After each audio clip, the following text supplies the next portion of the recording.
Have you ever felt that intense frustration, that moment you realize you're kind of stuck in that endless cycle of flashcards, grammar drills, and you're just convinced there has to be a faster way, a more, natural way to actually get a new language? What if the secret wasn't really about more effort, but maybe more enjoyment?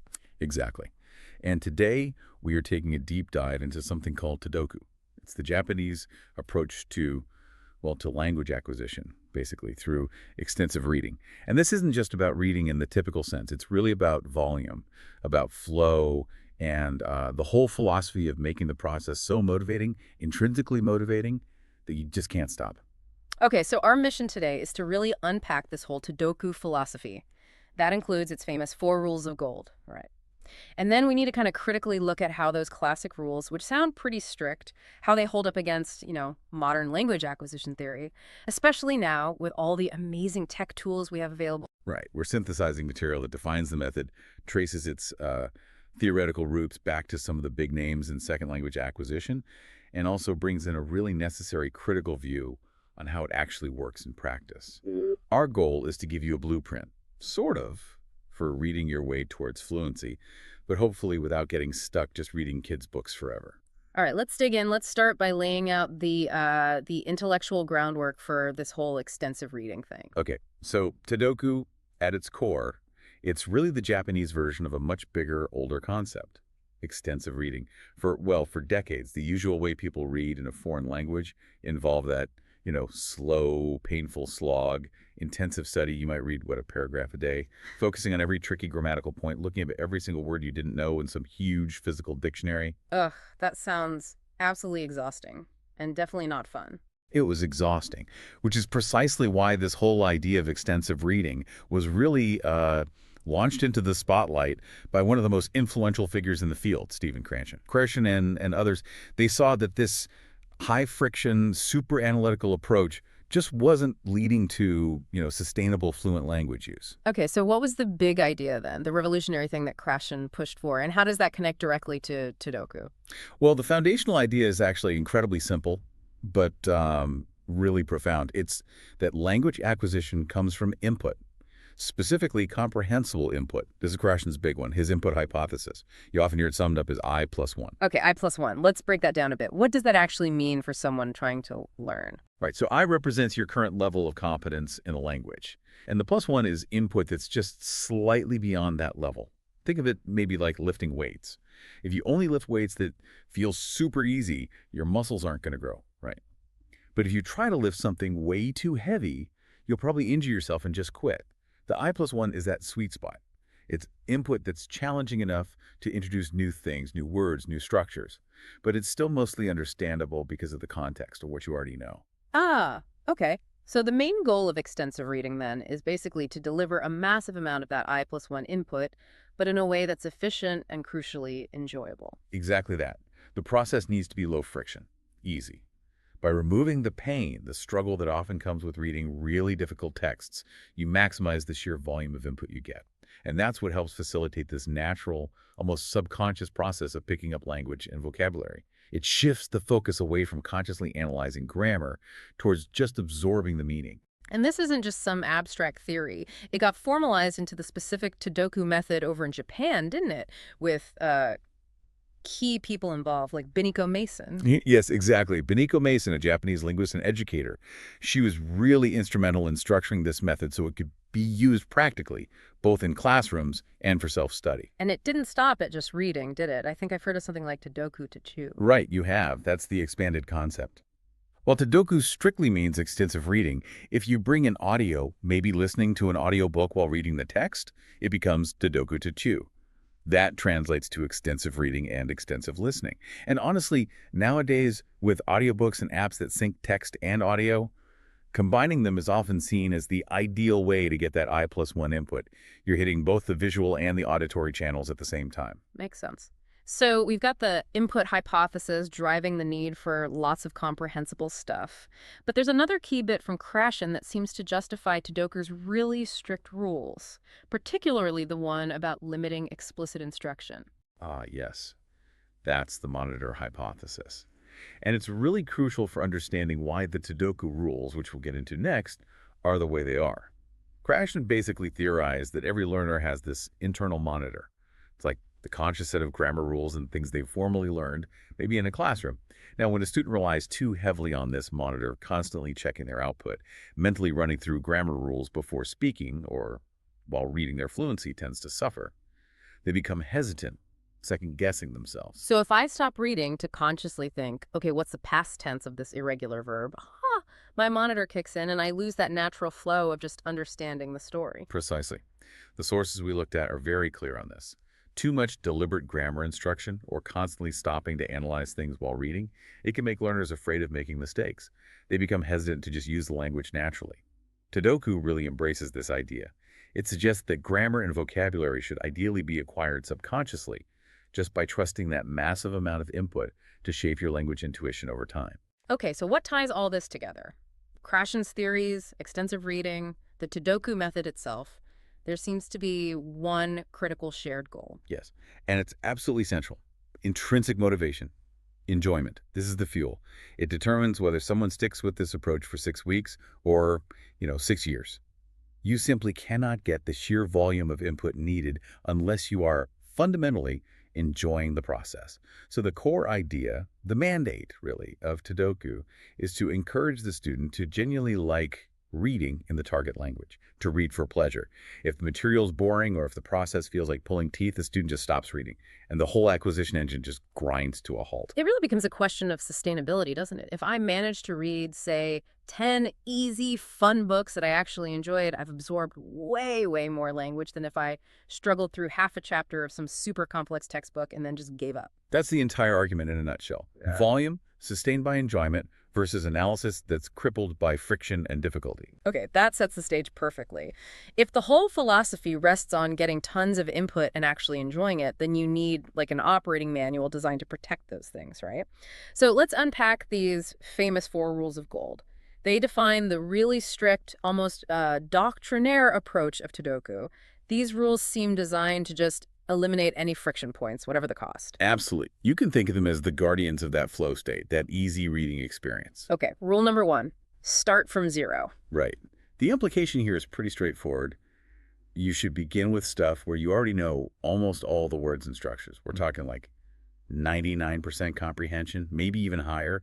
The goal is minimal cognitive load. You should be able to read fast, intuitively, almost without thinking, and feel successful right away. Okay, wait, I have to push back on that a little.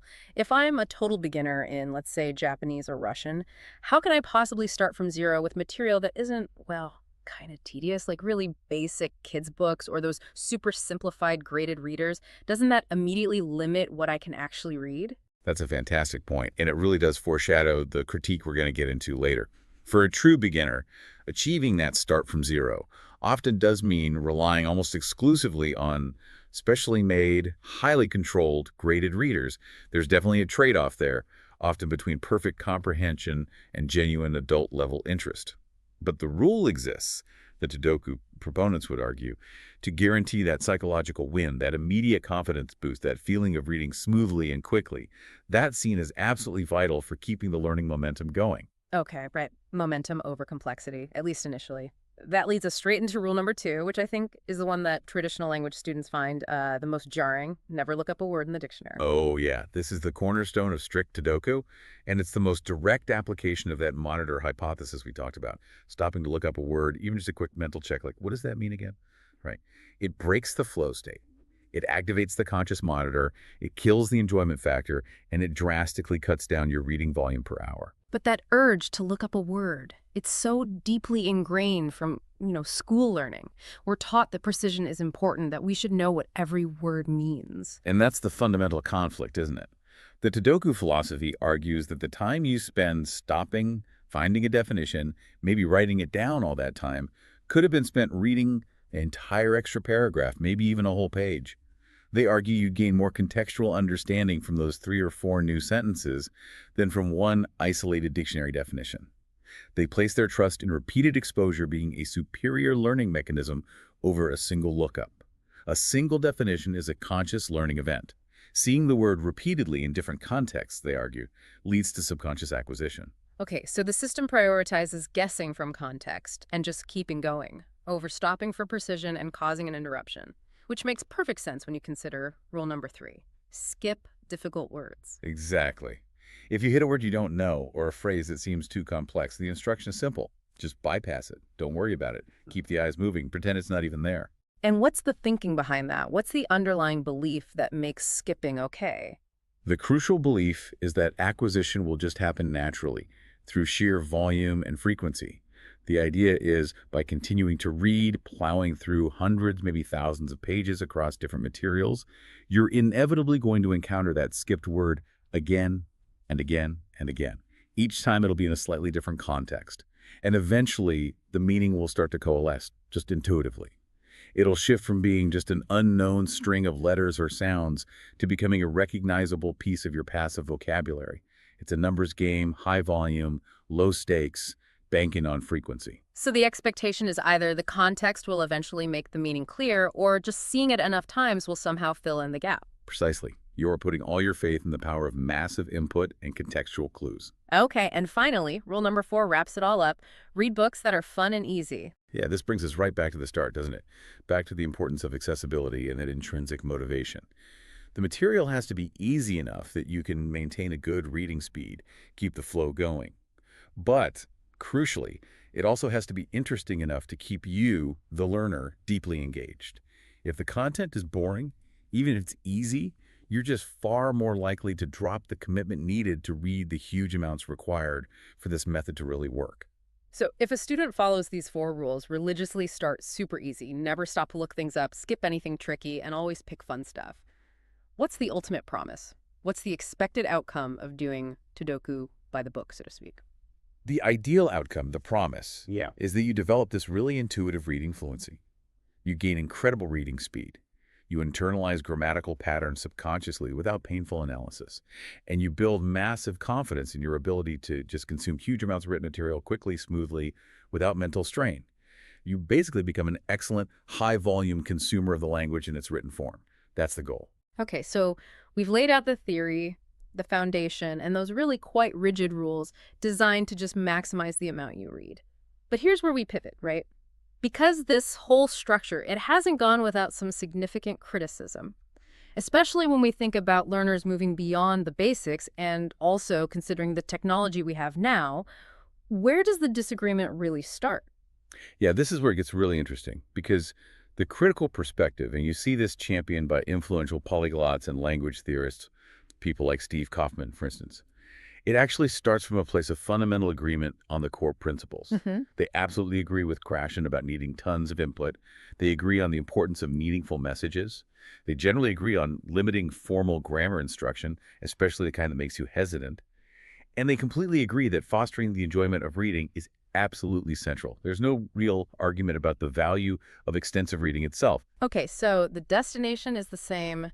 Get lots of input, enjoy the process.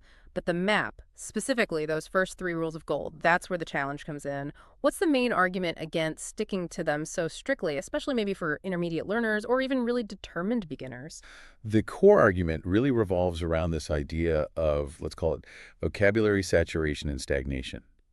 The critique, essentially, is that it's functionally very difficult, maybe even impossible, to consistently find material that is genuinely interesting and hits that I+1 sweet spot, while also strictly following rules like start from 0 and never look up a word, particularly once you're past that absolute beginner phase. Why does that combination become such a problem? Well, we need to bring in a really important technical idea here.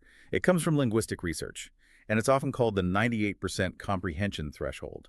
Studies basically show that for a learner to read comfortably, to be able to guess meanings from context without getting totally frustrated, they need to understand about 98% of the words in a text as they're reading. If your comprehension drops much below, say, 95%, the whole process starts to feel like really hard work. Okay, so 98% understanding is kind of the sweet spot for maintaining that easy flow state. It seems to be, yes. But here's the inherent problem with strict Tadoku. If you are deliberately choosing material where you already understand 98% of the words, well, that means you're only encountering new unknown words 2% of the time. And then if you skip those unknown words, like Rule 3 tells you to, you might only actually encounter a genuinely new vocabulary item maybe once every 50 words or so. Right, and that frequency just feels, well, it feels incredibly low if your goal is actually to learn new words and expand your vocabulary significantly. Exactly. That's the heart of the critique. If you only read things where you know almost everything and you religiously skip the few words you don't know, you're essentially guaranteeing that you will not be reading challenging material that actually forces your vocabulary to grow. And the inevitable consequence, particularly for learners stuck in that infamous intermediate plateau, is that they risk becoming stuck forever with a fairly limited vocabulary range. They might become excellent, super fast readers of relatively simple texts, but they lack the depth, the passive vocabulary needed to understand complex, authentic, real-world content like novels, news articles, you name it. Wow, okay. That's a really powerful counterargument. The very rules designed to enable massive input could actually end up limiting the quality and richness of the vocabulary input you receive. It suggests a fundamental tension, doesn't it? We know that the key to really learning a language is precisely expanding your passive vocabulary, the words you recognize when you see or hear them. Is strict adherence to the Tadoku rules designed primarily for reading speed and flow, actively prevents or significantly slows down the acquisition of new words, then the method itself might inherently limit the most critical part of language growth. The argument is you have to push your limits sometimes, just like you push your limits when you try to speak, even if it feels a bit uncomfortable. Okay, so if the strict extensive approach kind of falls short here, we need to revisit the alternative, intensive reading. But how is that approach redefined now? In a modern context, how can it help the learner without just being that old, painful slog? Right. Intensive reading today, in this context, isn't defined by what a teacher makes you do. It's defined as focused, self-directed exploration of the text. It's often characterized by repetitive reading and repetitive listening, going over the same chunk of material multiple times. But crucially, the sources we looked at emphasize this is not the traditional dreaded classroom model, where teachers are grilling you on tiny details or comprehension questions. So it's more about the learner taking control when things get difficult. Exactly. In this self-directed intensive mode, the learner is actively hunting for meaning. They're exploring the material, specifically looking for words and phrases they want to understand and remember. They use tools to help them capture these, maybe review them later, and then they revisit the content multiple times to really solidify that learning. They are deliberately engaging in a conscious learning process, looking things up, reviewing specifically to support the long-term acquisition process, which is more subconscious. And this is where modern technology just completely changes the game, isn't it? It throws that whole four rules doctrine, especially Rule 2, into a totally different light. Back in the 80s or 90s, when Tadoku was being formalized, rule number 2, never look up a word, made a lot of practical sense. Looking up a word meant physically stopping, finding the right dictionary, flipping through pages, reading a definition, losing your place. It could break your flow for a whole minute or more. Absolutely. That whole paradigm is just unrecognizable today. The friction, the sheer effort involved in looking up a word has been almost completely neutralized by technology. Now, help means instant integrated online dictionaries, pop-up definitions, apps that sync audio with text, text-to-speech conversion. You can often look up a word with a single click or just by highlighting it in milliseconds. So the entire practical rationale behind rule number 2, which was all about minimizing that friction, it basically evaporates in a digital reading environment. It really does. Yeah. Because these tools make it exponentially easier to dip into intensive reading, looking things up, understanding difficult bits even while you're reading fairly challenging material. As a result, that old, sharp distinction between intensive reading and extensive reading or listening has become really tenuous. It's blurry now. You can actually get the volume and the flow benefits of extensive reading while simultaneously making sure you acquire the necessary new vocabulary through quick, targeted lookups, all without seriously disrupting the experience. The technology basically empowers the learner to sidestep that stuck forever vocabulary problem by managing the friction in a completely different way. You can now read that challenging novel you're interested in and instantly grab the new words without totally wrecking the reading experience. Exactly. The moment of acquisition shifts from being a painful, flow-breaking stop to potentially just a frictionless, near-instant capture. Which brings us nicely to the synthesis, the practical application for learners today. The critical perspective, I think, correctly points out that easy material that just isn't interesting, it's not fun, regardless of the reading of it. If you're an adult learner, you're probably going to get bored pretty quickly with overly simplified, graded reader-type content. Most people prefer materials that are actually a bit more difficult, that true I+1 zone, if they're made accessible and engaging through technological aids. Right, like having an integrated dictionary or audio support, or maybe a system to save words for later review. Exactly. Those tools make this slightly harder but more interesting material manageable. So we shouldn't feel like we have to make this binary choice, should we? Between sticking rigidly to Tadoku or doing purely intensive, painful study. It sounds like the recommendation is more of a blended, mixed approach for modern learners. Absolutely. That seems to be the most practical and effective way forward. The goal should be to merge intensive and extensive reading strategies, putting the learner in full control. Learners should feel free to alternate between modes, maybe even within this same reading session, based on the text itself, their energy levels, and their current goals. Okay, can you give us an example? How might this alternating approach look in practice for someone who's, say, tackling their first real novel in a new language? Sure. So they might start a new chapter in what we could call intensive mode. Yeah. Maybe they read the first few pages fairly slowly. They use an integrated dictionary tool like a Kindle lookup or a browser extension to capture all the unfamiliar words and maybe key phrases they encounter. They might even export those words directly into a spaced repetition system, an SRS like Anki, to review later. Huh. This is the active vocabulary building phase. They're deliberately working to expand their passive knowledge base for that specific section of the book. Okay, so they front load the vocabulary learning for that section. Yeah. And then what? Then, once they feel they've got a decent handle on the key new words for that section, they switch gears into extensive mode. They might reread those first few pages, this time much faster, focusing on flow and comprehension. Or they might continue reading into the next section of the chapter, now benefiting from the vocabulary they just pre-learned. In this mode, they try to follow the Tadoku principle of maintaining flow. Maybe they skip an occasional word they still don't recognize, trusting that the overall input density will reinforce the words they just learned. They're focusing on gaining speed, absorbing sentence structures, and just enjoying the story. And, importantly, they could switch back to intensive mode anytime they hit a particularly dense paragraph, or if they feel like their understanding is dropping too low, or they just feel like actively learning some more words. I see. So the learner isn't just blindly following rules for the sake of it. They're using the different approaches, intensive capture, extensive flow, as flexible tools to support their genuine interest in understanding and enjoying the content itself. That's the crucial distinction, I think. The ultimate objective has to be enabling the student to achieve autonomy and independence in their learning. This means encouraging learners, encouraging you to seek out content that genuinely interests you, your favorite authors, articles related to your hobbies or work, whatever it is, rather than being forced into generic instructor-centered methods or overly simplistic texts that don't engage you.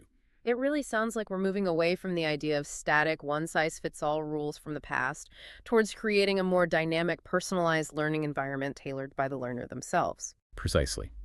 The question is no longer a strict, can I look up this word, yes or no?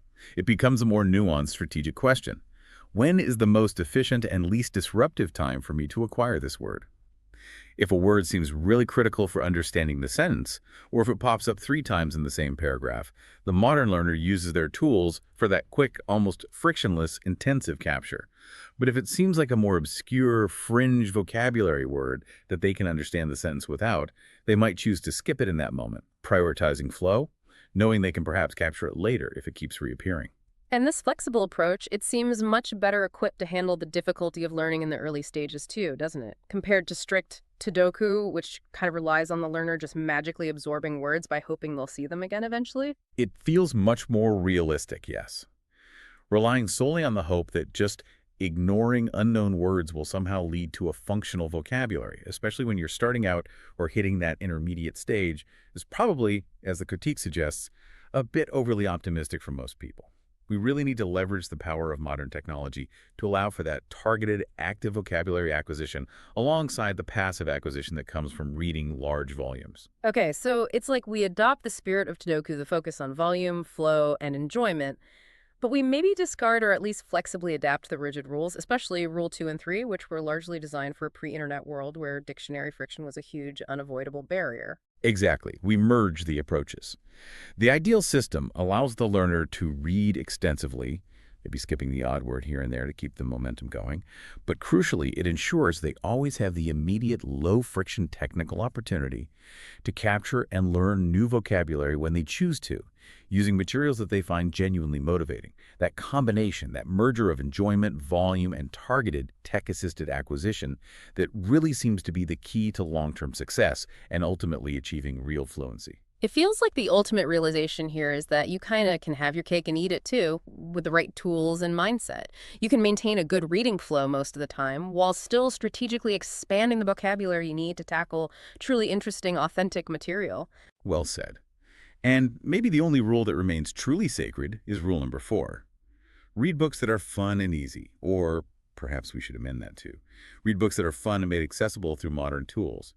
If the material genuinely sparks your curiosity, you will find the motivation, the time, and the means to absorb it, whether that involves more extensive cruising or moments of intensive focus. Hashtag tag outro. So wrapping this all up, what does this really mean for you, the listener, for the learner who's maybe looking to accelerate your fluency or finally break past that frustrating intermediate plateau you've been stuck on? Well, Tadoku, the original concept, it provides an absolutely essential framework. It rightly centers on volume, on flow, and on enjoyment. And it's rooted in Krashen's really sound theory of comprehensible input. It correctly identifies that pleasure, that intrinsic motivation, is necessary to sustain the massive amount of input you need for acquisition. Yeah, but strictly sticking to those original rules of gold, especially never look up a word and start from zero, that probably needs some modification in the modern age, particularly when growing your vocabulary is the critical thing you need to do. So use your tools. Don't let the ghost of the old physical dictionary limit your potential for growth. The ultimate goal, it seems, is to merge that extensive reading approach with the power of technological tools. Use them to make difficult but interesting material accessible and engaging. Don't be afraid to dip into intensive review now and then, especially if that activity is helping you move towards reading more complex and genuinely interesting things rather than holding you back. We've learned today that limiting yourself only to material where you feel perfectly comfortable, that 98% known words zone well, it inherently limits how fast and how far your passive vocabulary can grow. So if acquiring a language, or really any complex skill, is fundamentally about expanding your limits, about pushing just slightly past that discomfort zone of the I+1, it makes you wonder, what other areas of your learning or your skill development might you be holding back in simply because the easy material feels safer, less intimidating? Where might you need to introduce just a little bit of that productive friction, that targeted effort, to really unlock growth? Something to think about. Thank you for joining us for this deep dive.